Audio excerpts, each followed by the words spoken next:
Hardeep Pushpendra doctor Rajesh पर कांग्रेस फिर खेलेगी दांव। आशीष होशियार केएल को अपने टिकट पर भाजपा लड़वाएगी चुनाव। अब 3 विधानसभा सीटों पर जनता किसका देगी साथ। क्या लखविंदर नरेंद्र धवाला से होगी कांग्रेस भाजपा की बात। नमस्कार, लीजिएगा एक बार फिर से चुनावों का मौसम आ गया और मैं हूं पंकज पंडित और आप देख रहे हैं समाचार fast to the point. Himachal Pradesh में अभी लोकसभा और विधानसभा के उपचुनाव खत्म हुए हैं, परिणाम आया है। अभी जश्न मना रही हैं दोनों पार्टियां, कांग्रेस में भाजपा। इसके बीच में एक और बड़ी ब्रेकिंग आ गई है और वो बड़ी ब्रेकिंग क्या है, इसको लेकर के मैं जोड़ना चाहूंगा अपने साथी बालकृष्ण जी। क्या ब्रेकिंग आ रही है आज सबसे बड़ी? जी हाँ पंकज जी, एक चुनाव खत्म हुआ है और एक चुनाव और सामने आ गया है। हिमाचल प्रदेश में 3 विधानसभा सीटों पर उपचुनाव की घोषणा चुनाव आयोग ने फिर से कर दी है। अब देरा, हमीरपुर सदर और नालागढ़ में सियासी घमासान तेज हो गया है। 10 जुलाई यानी 1 महीने में तीनों सीटों पर चुनाव होंगे। ऐसे में कांग्रेस और भाजपा के पास वक्त की कमी के चलते उम्मीदवारों के चयन प्रक्रिया को लेकर सियासी सुगबुगाहट तेज हो गई है। जी हाँ, तो ये बालकृष्ण सियासी सुगबुगाहट तेज हो गई है, यानी कि 6 उपचुनाव के बाद अब ये 3 जो निर्दलीय थे, मैं थोड़ा सा बता दूं कि हिमाचल प्रदेश में बगावत 9 लोगों ने की थी। 9 में 6 लोग जो थे वो कांग्रेस पार्टी के थे। उन्होंने कांग्रेस पार्टी की तरफ से इस्तीफा दे करके भाजपा ज्वाइन करके उसमें जो है वो कमल के निशान पर उन्होंने चुनाव लड़ा था। लेकिन ये 3 थे निर्दलीय इन्होंने चुनाव लड़ा और जनता ने कांग्रेस भाजपा को नकार कर इन पर भरोसा जताया था। लेकिन जब बगावत हुई तो ये 6 के साथ ये 3 का नाम भी जुड़ गया और इन्होंने भी अपनी जो विधानसभा सदस्य थी उससे इस्तीफा देकर के भाजपा ज्वाइन कर ली थी और विधानसभा अध्यक्ष ने इनका इस्तीफा स्वीकार नहीं किया था। इन्हें कारण बताओ नोटिस जारी किया था, फिर यह मामला हाई कोर्ट में भी चला गया था। और जब चुनावी नतीजे निकले हैं, ये जो हमारे जो उपचुनाव लोकसभा के थे उसके अगले दिन जो है इनका इस्तीफा मंजूर हुआ है। यानी कि अभी 4 दिन पहले ही इनकी खाली रिक्त पद होने की घोषणा जो है वो हुई थी।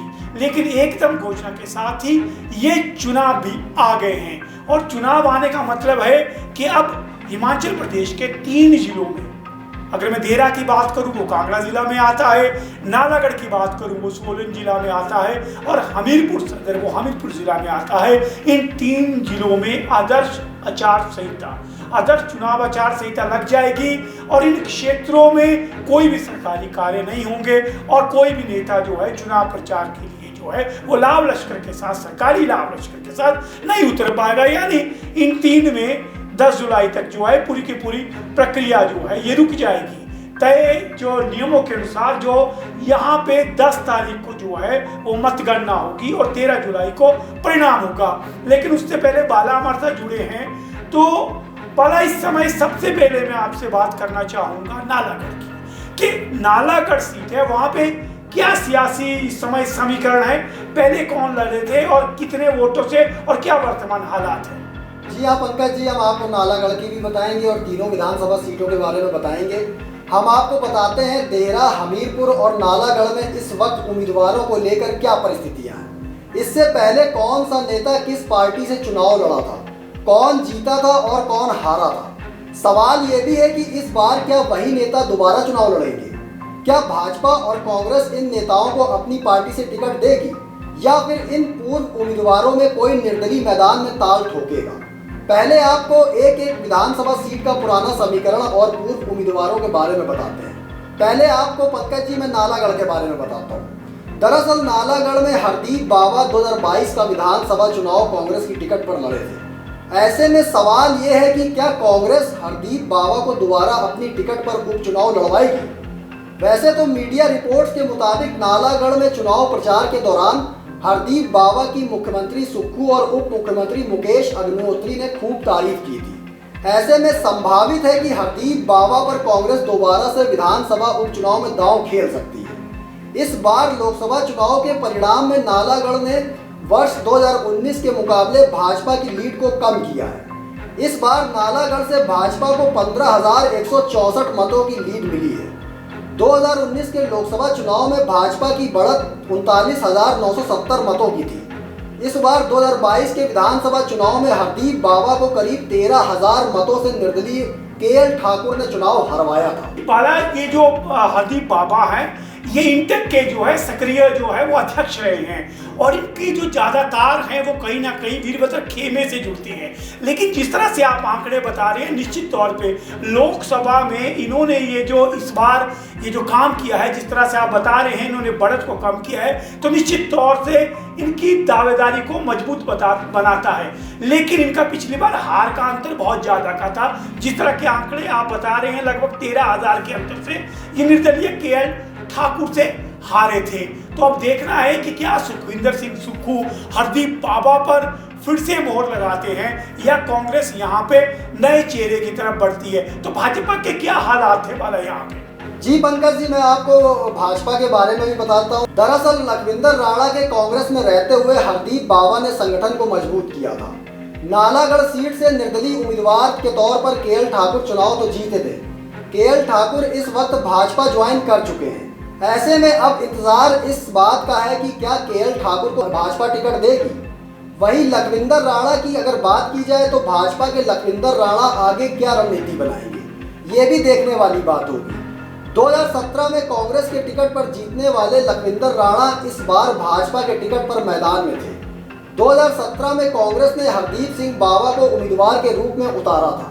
बाबा 2017 के चुनाव में निर्दलीय उम्मीदवार के रूप में तीसरे नंबर पर रहे थे। अच्छा, तो कुल मिलाकर के स्थिति वहां ऐसी है कि कोई भी उम्मीदवार जो है वो इतना विश्वसनीय नहीं है। केएल ठाकुर निर्दलीय लड़े हैं, वो भाजपा के होती थी, और जो लखविंदर राणा है वो पहले कांग्रेस से लड़ चुके हैं।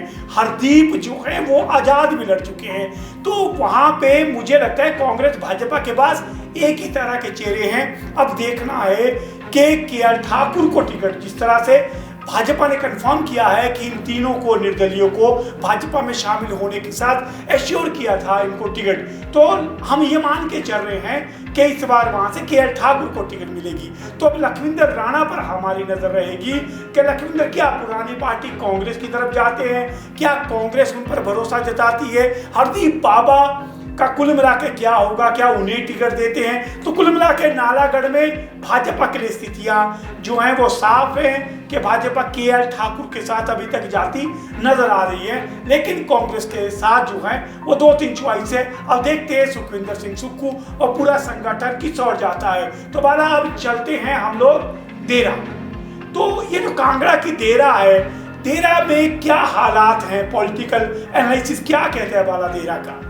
पंकज जी, देरा में 2019 के लोकसभा चुनाव में भाजपा को 26,665 की लीड मिली थी। इस बार ये लीड 15,317 की रह गई है। ऐसे में 2022 के विधानसभा चुनाव में कांग्रेस से डॉक्टर राजेश शर्मा करीब 4,000 मतों से हारे थे। देरा से निर्दलीय होशियार ने जीत दर्ज की थी। डॉक्टर राजेश शर्मा कांग्रेस संगठन से लंबे समय से जुड़े हुए हैं। राजेश पार्टी के प्रदेश कोषाध्यक्ष का पद भी संभाल चुके हैं।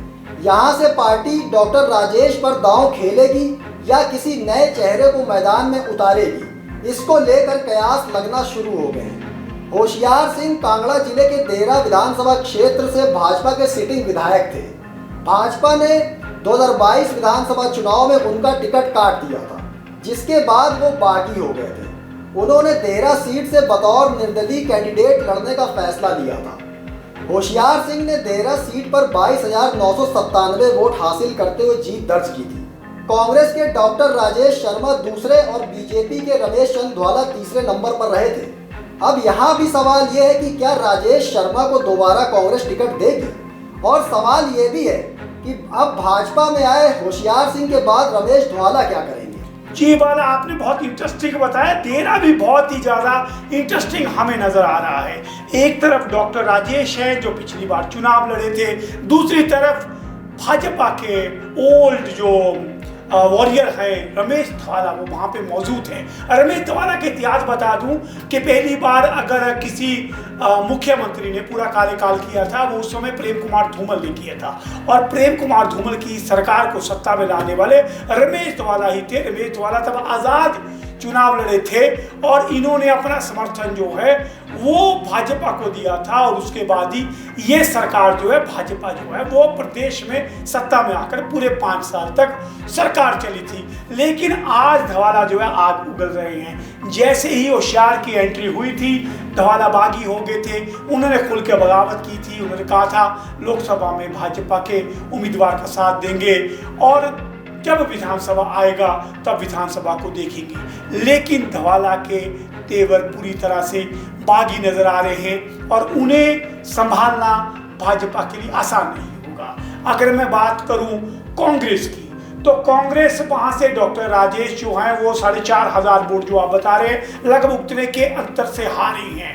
लेकिन वहां से एक और चेहरा जो है उसकी चर्चा भी चल रही है। मुख्यमंत्री सुखविंदर सिंह सुक्खू के करीबी नरदेव कंवर, जिनको अध्यक्ष बनाया गया है कामगार कल्याण बोर्ड का, वो भी देरा से संबंध रखते हैं और काफी समय से वो भी देरा में डटे हैं।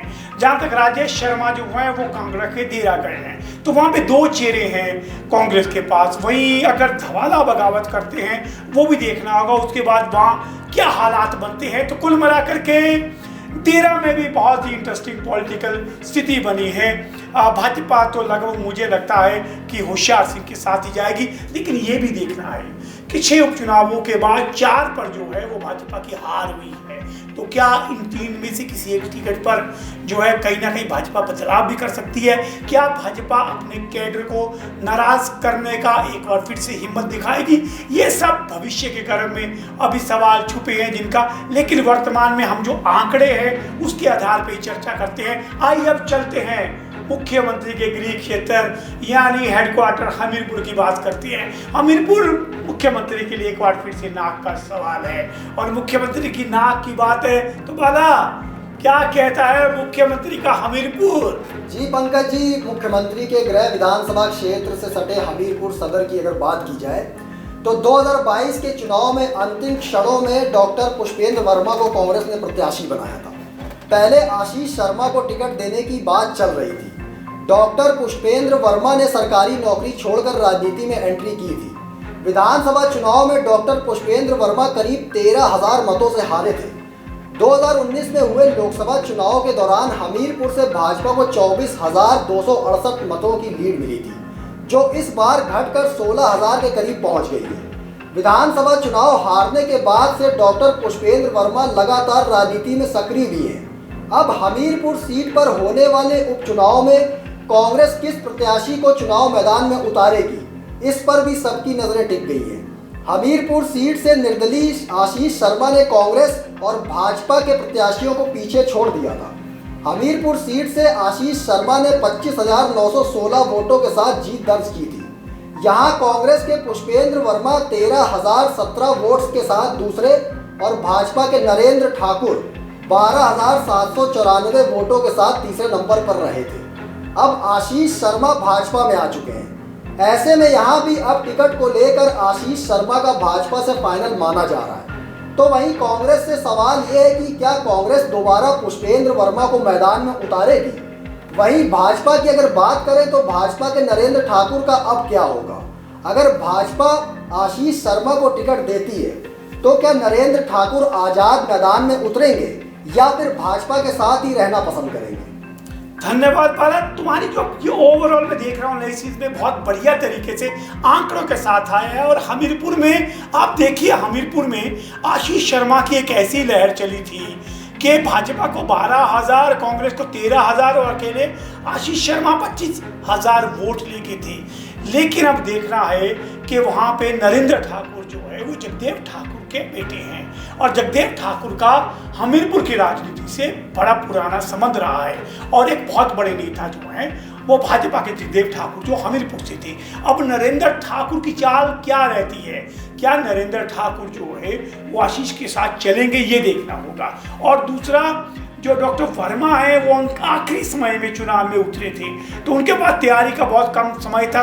मुझे लगता है कि जिस तरह से मैं देख रहा हूँ कि जब भी सुक्खू हमीरपुर गए हैं तो पुष्पेंद्र उनके साथ ही होते हैं, पुष्पेंद्र वर्मा, तो उनका दावा मुझे यहाँ पे मजबूत लग रहा है। लेकिन अब देखना है कि आशीष तो लगभग फाइनल है, नरेंद्र किस तरफ जाते हैं और क्या सुक्खू पुष्पेंद्र वर्मा पर एक बार फिर से दाव लगाते हैं। तो ये था हमारा आज का सबसे बड़ा ब्रेकिंग कि एक बार फिर से चुनाव के लिए हो जाइए तैयार। 3 निर्दलियों के स्थान पर एक बार फिर से चुनाव, देरा में चुनाव हो रहा है, हमीरपुर में चुनाव हो रहा है, नालागढ़ में चुनाव हो रहा है, और साथ में ये चुनाव कहीं ना कहीं बोनस है सुखविंदर सिंह सुक्खू की सरकार के लिए, क्योंकि सुक्खू की सरकार को कोई खतरा नहीं है। वर्तमान में भाजपा का 25 जमा 2 उपचुनाव में जीते हैं, 27 विधायक हैं। दूसरी तरफ कांग्रेस के बाद 34 से 4 जीत के 38 पे पहुंच गए हैं। अब इन 3 का कोई महत्व नहीं है।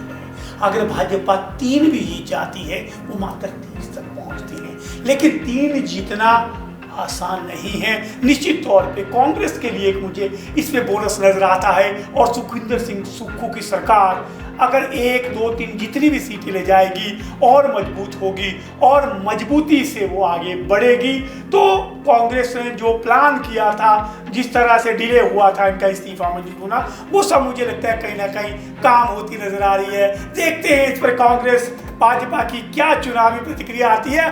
आखिर में छोड़ जाते हो आपको सुखविंदर सिंह सुक्खू के उस बयान से जिस पर पूरा चुनाव लड़ा जाएगा। आज सुक्खू ने शिमला में अपने बाइट में साफ कर दिया है कि उनके एजेंडा एक बार फिर से वही होगा, बागी बगावत, खरीदो पैसा। तो इसी के साथ आज का हमारा ये विशेष कार्यक्रम जो है यही खत्म करते हैं। आप इसी तरह से जुड़े रहिए उपचुनावों की पूरी की पूरी अपडेट के लिए हमारे साथ, और इजाज़त दीजिए मुझे और बाला के लिए, और इसी के साथ और अपडेट लेकर भी आपके बीच में आएंगे। बहुत बहुत शुक्रिया। एक चीज़ तो स्पष्ट नज़र आती है कि कहीं ना कहीं इन्होंने अपनी जो आज़ाद प्रत्याशी के रूप में विधायकी थी उसको बेचा है। या तो ये इतने संत होते कि सोचते कि हम राजनीति छोड़ रहे हैं, हम इतने दुखी हो गए, चुनाव भी लड़ना चाहते हैं, अपनी विधायकी को बेचकर फिर दोबारा से प्रत्याशी बनना चाहते हैं, ये देखने वाली बात है। और हिमाचल की जनता ने तय करना है, हिमाचल की जनता ने तय किया, और मेरा मानना है कि ये तीनों विधानसभा क्षेत्र की जनता ने भी तय करना है कि ईमानदारी से जो आपने 5 साल के लिए चुनकर जो विधायक बेचे थे, उन्होंने 1.5 साल में क्यों इस्तीफा दिया, और क्या अगले 3.5 साल का चुनाव लड़ेंगे कि नहीं लड़ेंगे।